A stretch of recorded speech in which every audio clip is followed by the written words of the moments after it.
تو جو شیعہ ہیں وہ حضرت امیر معاویہ کی تکریم کیوں نہیں کرتے ہیں, ادب کیوں نہیں کرتے ہیں؟ ظاہر جو قابل تکریم ہوتا ہے اس کا ادب کیا جاتا ہے نا.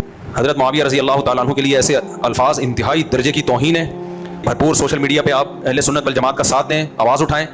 دیکھو نبی کریم صلی اللہ علیہ وسلم نے ارشاد فرمایا کہ 7 آدمی قیامت کے دن اللہ کے عرش کے سائے میں ہوں گے. ان میں ایک رجلانی یتحابانی فی اللہ, جو صرف اللہ کے لیے محبت کرتے تھے. کوئی صحابہ سے اگر محبت کرتا ہے صرف کس کے لیے کرتا ہے؟ اللہ کے لیے, کیونکہ نبی کی زیارت کی اور نبی کے ساتھی تھے ایمان کی حالت میں.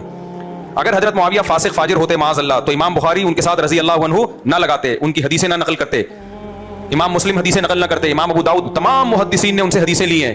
کوئی بھی ان کو فاسق فاجر نہیں سمجھتا تھا. سیاسی اختلاف تھا تو سیاسی حد تک ہی اس کو رہنے دینا چاہیے. اس پہ ہم کئی بار بیان کر چکے ہیں, اب یہ الگ ٹاپک ہے, لمبا ٹاپک ہے. تو ہم کسی بھی قیمت پہ اس ملک میں صحابہ کی بے ادبی اور گستاخی برداشت نہیں کر سکتے. اس پہ بھرپور آواز اٹھائیں. اس کو اپنے گھر کا مسئلہ سمجھیں. اگر آپ کو اللہ اس کے رسول سے محبت ہے, اس کو کسی تنظیم کا مسئلہ نہ سمجھیں, اپنے گھر کا سمجھیں. جیسے آپ کے باپ کو کسی نے گالی دی ہے, لوگ ایسے بیانات پہ نا ہمارا نیچے کمنٹس لکھے ہوئے ہوتے ہیں لوگوں نے کہ اللہ کرے تمہارا حشر بھی حضرت معاویہ کے ساتھ ہو, اللہ کرے ہمارا حشر کس کے ساتھ ہو؟ حضرت معاویہ کے. کیوں؟ ہمیں پتہ ہے حضرت معاویہ کا حشر حضرت علی کے ساتھ ہوگا.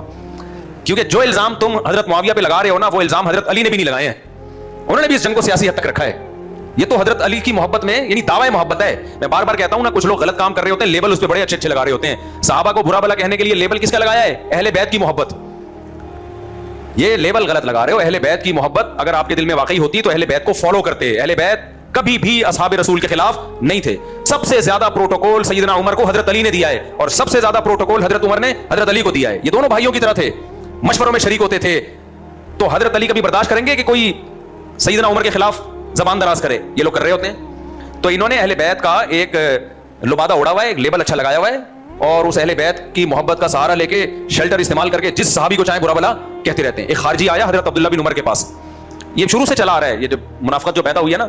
حضرت عثمان رضی اللہ تعالیٰ عنہ کی ساری نیکیاں ایک طرف, وہ حضرت عثمان کی ایک خطا جو غزوہ احد میں قدم اکھڑے تھے, ان کے بہت سے صحابہ کے قدم اکھڑ گئے تھے. عبداللہ بن عمر سے پوچھتا ہے کہ حضرت عثمان غزوہ احد میں فرار ہوئے تھے کہ نہیں ہوئے تھے؟ انہوں نے فرمایا کہ اگر ہوئے تھے نا تو اللہ قرآن میں کہہ چکا ہے عفا اللہ عنہم, اللہ نے سب معاف کر دیا ہے. مطلب تجھے اب وہ واقعہ اٹھانے کی ضرورت نہیں ہے.